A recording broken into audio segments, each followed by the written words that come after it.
Coucou les amis, j'espère que vous allez bien.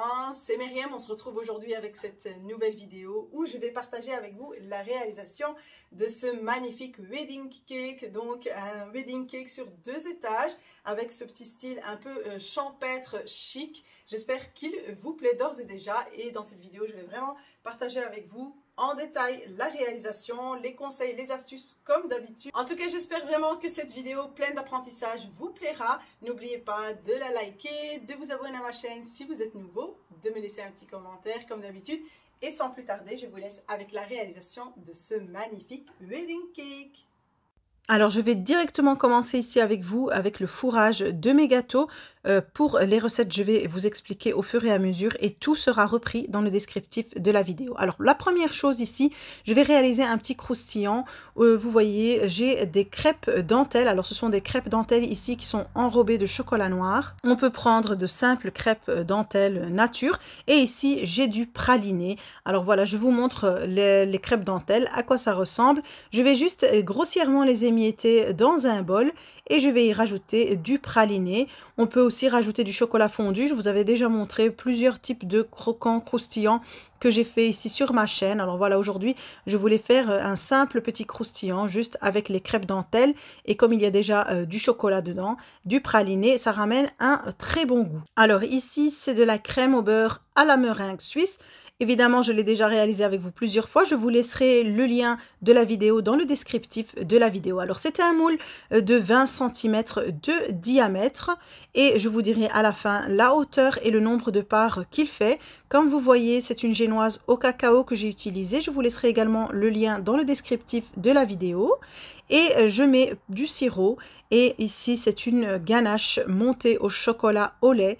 La vidéo sera également reprise dans le descriptif de la vidéo. Voilà, pour éviter d'avoir une vidéo trop longue, toutes les recettes ont déjà été réalisées. Vous les retrouverez individuellement à chaque fois et tout sera bien repris dans le descriptif. Alors, ici, comme vous voyez, donc j'avais déjà mis une couche de ganache montée au chocolat au lait. Ici, je mets une très fine couche de crème au beurre et je vais mettre mon croustillant par-dessus.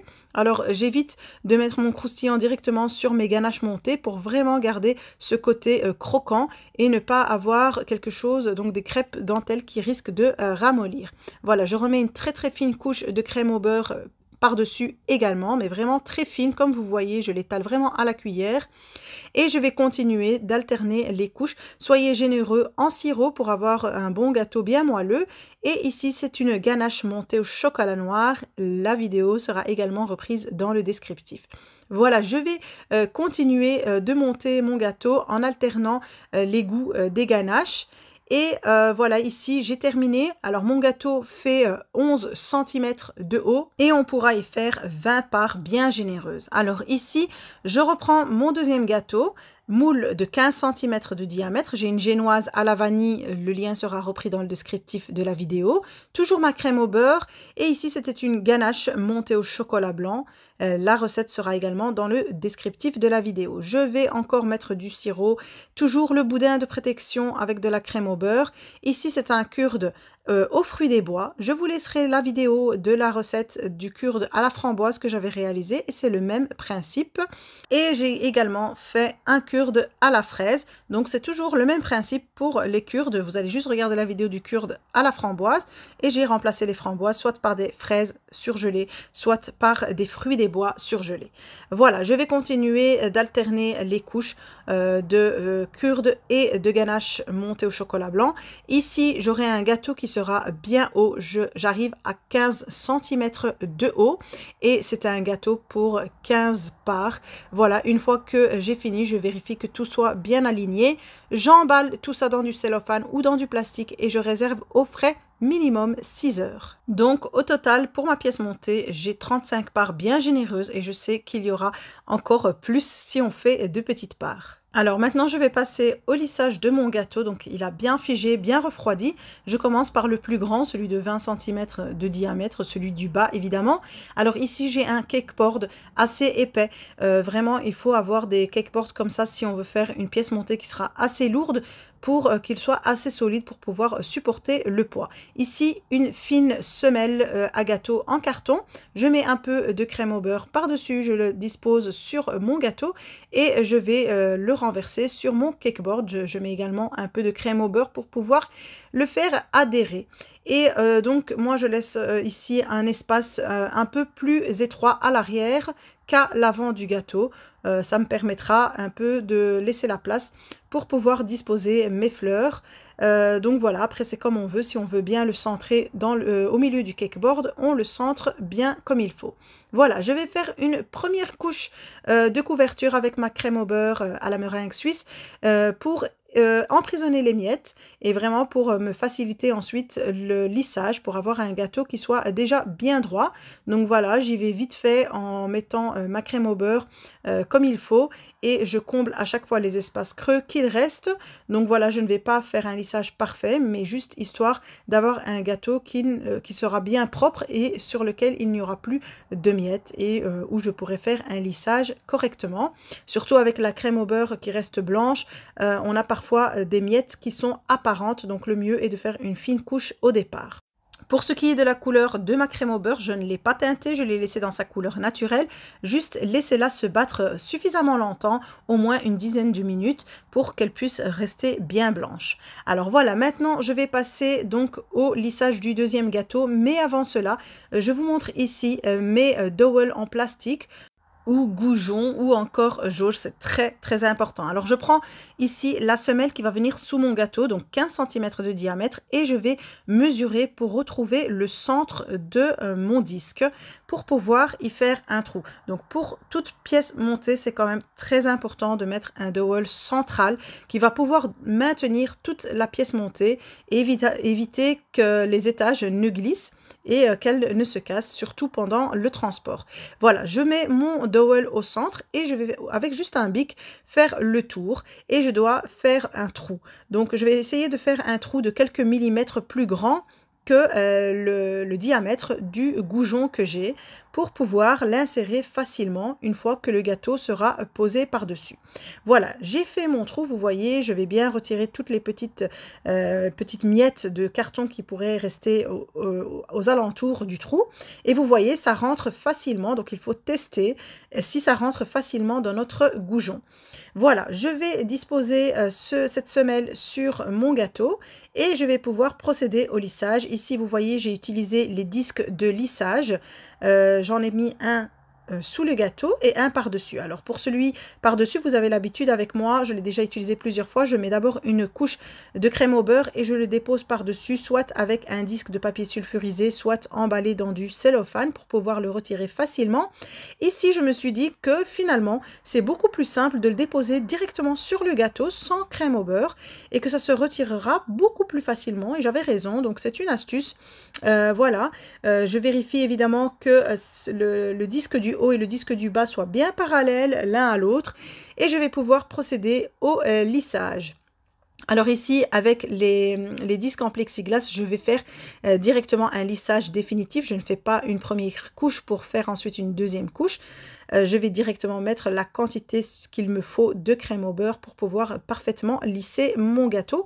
Et je vous montrerai à la fin du lissage une astuce pour avoir des gâteaux bien lisses pour les personnes qui galèrent encore parfois au niveau du lissage à avoir quelque chose de vraiment lisse et net.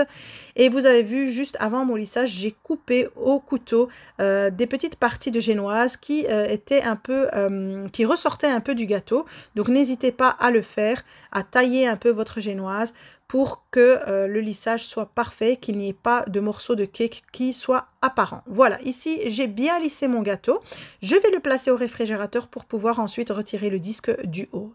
Alors je reprends mon premier gâteau et voilà, je passe ma dernière couche de crème au beurre et je vais passer maintenant vraiment plusieurs fois la spatule pour avoir un lissage qui soit parfait. Vu que c'est la couverture de mon gâteau, il faut donner le temps, je vous le dis à chaque fois dans toutes mes vidéos concernant le lissage. Il ne faut pas être impatient, il ne faut pas être pressé. Si on veut un beau résultat, ça va prendre beaucoup de temps. Alors je reprends mon gâteau, mon dernier gâteau. Et vous voyez, pour retirer le disque du haut, je place soit un couteau, soit ici ma spatule et je fais le tour. Regardez, ça s'enlève facilement. C'est meilleur que de mettre une couche de crème au beurre qui finalement s'arrache quand on enlève le disque. Alors voilà, j'ai remis une couche de crème au beurre par-dessus. Je passe la spatule sur le côté et là aussi, je donne le temps pour avoir un beau lissage. Alors je vais vous montrer une technique pour avoir un lissage parfait. Alors ici, j'avais mis de l'eau à bouillir, donc c'est vraiment de l'eau bouillante, très très chaude, et je l'ai mis dans mon bol. Je place dedans mes spatules et ça sera vraiment pour passer un dernier coup de lissage sur mon gâteau, et vous allez voir que d'un coup, comme par magie, votre gâteau va lisser. Donc pour les personnes qui ont du mal, qui ont toujours des traces de lissage, des traces de spatule sur leur gâteau, n'hésitez pas à faire ça. Donc je ressors ma spatule ici qui est très très chaude. Évidemment, il faut bien la sécher, hein, il ne faut pas qu'elle soit mouillée pour ne pas abîmer non plus sa crème au beurre. Et je vais faire quelques tours rapidement et faire un tour ultime en une fois pour avoir un gâteau qui soit vraiment lisse et net. Voilà une petite astuce rien que pour vous. Je fais pareil avec la spatule coudée pour le faire sur le haut et mon gâteau est bien lissé. Je les laisse au réfrigérateur prendre le temps de bien figer. Ici j'ai mon colorant, j'ai utilisé la marque Color Meal et c'est la couleur lilas et j'en mets à chaque fois une goutte à goutte dans le restant de crème au beurre. Alors, je vous laisserai dans le descriptif de la vidéo la quantité de crème au beurre qu'il m'a fallu pour faire cette pièce montée. Alors voilà, là j'avais pris mes fleurs pour voir la couleur à laquelle j'arrivais. Je voulais arriver le plus possible à une couleur proche de celle de mes fleurs. Et voilà, je reprends mon gâteau bien froid du réfrigérateur. Je mets des couches généreuses sur le bas de mon gâteau et je fais le tour avec ma spatule. Attention, il ne faut pas toucher le gâteau avec la spatule. Évidemment, on ne touche que le bas, que la couche de crème au beurre lilas que j'ai posée. Et voilà, je rajoute au fur et à mesure quand je vois des trous. Je fais quelques tours et dès que c'est bien lisse, j'arrête directement. Donc à ce stade-là, il faut quand même faire attention de ne pas toucher le gâteau avec la spatule pour ne pas abîmer son lissage. Voilà, c'est fini. Je vais les laisser au réfrigérateur bien refroidir. Et ici, je passe au montage. Pour moi, ici, c'est le lendemain matin. Donc, je les ai vraiment laissés toute la nuit au frigo. C'est en fonction du temps que vous avez. Ici, je vais prendre bien le centre de mon gâteau. Et ça sera le petit marquage dans lequel je mettrai mon dowel central. Alors maintenant, je prends mon disque de 15 cm de diamètre juste pour voir où sera positionné mon gâteau. Ainsi, je peux mettre des dowels juste à l'intérieur du cercle, donc pour maintenir, pour soutenir le gâteau du haut. En plus, il est très haut, il fait 15 cm, il est très lourd, donc il faut vraiment un soutien qui soit assez solide. Alors voilà, ici j'ai un couteau-scie vraiment très tranchant. J'enfonce d'abord mon dowel dans mon gâteau. Alors soit on fait un marquage avec un bic ou un marqueur comestible si on veut, soit moi je prends directement avec mon doigt et je positionne mon ongle là où je vais couper avec mon couteau et ça marche très bien. C'est plus rapide que de faire à chaque fois des marquages et une fois que je l'ai coupé, je l'enfonce directement dans mon gâteau. On peut s'aider d'un autre dowel pour pouvoir le pousser comme il faut dans le gâteau et regardez, ça ne doit pas dépasser le gâteau, même pas d'1 millimètre. Vraiment, ça doit être au millimètre près pour ne pas avoir une pièce montée qui soit de travers ou qui tangue vers un côté plus que d'un autre. Voilà, je fais 4 dowels, donc je vais en mettre 4 comme ça dans mon gâteau du bas.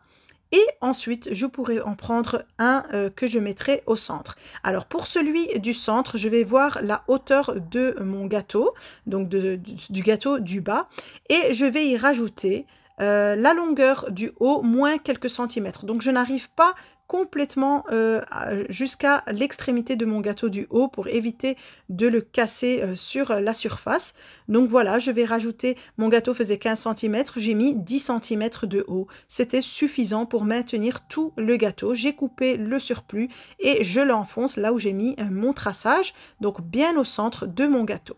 Voilà, maintenant je récupère mon deuxième gâteau. Pour retirer la semelle, donc le disque du bas, je place juste un couteau que je fais le tour délicatement pour ne pas fissurer ma crème au beurre. J'enfonce sous le gâteau ma spatule et je le récupère. Et voilà, comme on avait fait le trou sous le carton, sous la semelle, c'est très facile, on cherche et on le positionne, il descend tout seul et voilà, délicatement, ça se fait vraiment facilement. Voilà, ici on passe à la déco. Ici c'est de la poudre dorée de la marque Rollchem, je vous l'ai déjà dit, elle est comestible, que j'ai diluée dans de l'extrait de vanille. Je fais le tour de mes fault lines. Et voilà, ici je partage avec vous les fleurs que j'ai achetées. Ce sont des fleurs naturelles que j'ai achetées chez une fleuriste. Et il y a aussi des branches séchées. Voilà, un mélange un peu pour ramener quelque chose de joli sur mon gâteau. Alors ici c'est un cercle en métal de couleur cuivrée que j'ai acheté au magasin Ava. Et voilà, je voulais le positionner comme ça sur le devant de mon gâteau. Alors je vais d'abord prendre les branches séchées et en fait je les coupe vraiment pour avoir des longueurs qui soient identiques. Je les aligne ensemble et sous chaque branche donc que j'ai enfoncé dans mon gâteau, j'ai toujours mis du ruban adhésif de fleuriste. Voilà, ça colle bien, ça attache aussi les branches entre elles. Je les attache ici pour faire des petits bouquets et je peux enfoncer dans le gâteau sans risque qu'il n'y ait de contact avec le gâteau, donc des plantes qui ne sont pas alimentaires. Voilà, j'ai juste enfoncé mon cercle légèrement sur mon gâteau du bas. Et voilà, ici je commence à mettre donc mes tiges au fur et à mesure de part et d'autre. D'abord donc j'ai commencé par le centre du gâteau. Évidemment la déco ça reste toujours subjectif. Et puis parfois je positionne des fleurs que je retire par la fin parce que je n'étais pas satisfaite du résultat. Donc on cherche au fur et à mesure ce qui donne le mieux, ce qui nous plaira et qui sublimera le mieux le gâteau. Alors j'étais un peu dégoûtée car pour mes roses blanches que j'avais achetées, ben, elles ont pratiquement toutes perdu leurs pétales. Donc voilà, j'ai dû faire 100. Je les ai retirées et j'ai mis un peu plus de branches. Voilà, malgré le prix que ça m'a coûté, donc j'ai dû quand même dépanner juste avec les branches que j'avais, mais finalement le résultat était vraiment magnifique. En tout cas j'ai vraiment aimé, ça me ressemble, c'est à mon image et justement le but de chacun c'est de réaliser des gâteaux à son image, d'être généreux et de le faire avec le cœur. Le résultat ne peut être qu'au rendez-vous. Donc voilà, n'hésitez pas à chaque fois à mettre du ruban du ruban à fleuriste sous vos fleurs, ou sinon vous mettez un pic en bois, un cure-dent à la place de la tige et vous l'enfoncez dans le gâteau. Donc là je suis bien concentrée et je vérifie que vraiment tout est parfait. Je rajoute au fur et à mesure s'il faut quelque chose et parfois voilà je retire quelque chose si je trouve que c'est trop. Là voilà j'ai mis des branches séchées ici, mais je trouvais qu'avec celle du haut ça faisait trop, qu'elle se touchait, que c'était trop encombrant, donc j'ai finalement un peu coupé celle du bas pour donner un meilleur résultat. Donc vraiment n'hésitez pas à vous lâcher sur vos gâteaux, regardez le résultat est juste magnifique. En tout cas moi j'adore, évidemment c'est moi qui l'ai réalisé, donc j'espère qu'il vous plaît, j'espère que cette vidéo vous a été pleine d'apprentissage. Je sais que je parle très vite, c'est ma façon de parler, mais c'est aussi une manière pour moi de donner un maximum d'informations dans mes vidéos. Je veux vraiment vous transmettre le plus possible.